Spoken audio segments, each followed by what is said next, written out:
পর্যটন খাতে গণমাধ্যমের মাধ্যমে অসামান্য অবদানের স্বীকৃতি পেল বিশেষায়িত সংবাদ মাধ্যম এভিয়েশন এক্সপ্রেস।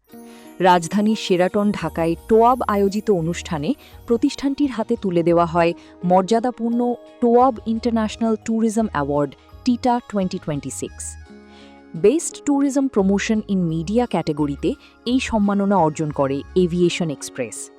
বেসামরিক বিমান পরিবহন ও পর্যটন প্রতিমন্ত্রী এম রশিদুজ্জামান মিল্লাত পুরস্কার তুলে দেন প্রতিষ্ঠানটির প্রতিনিধিদের হাতে।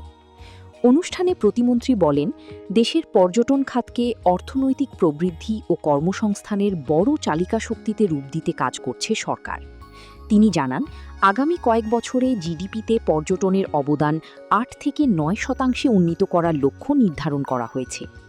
এ সময় পর্যটন খাতে বিশেষ অবদানের জন্য ১৩টি ক্যাটেগরিতে ১৩টি প্রতিষ্ঠানকে সম্মাননা প্রদান করা হয়।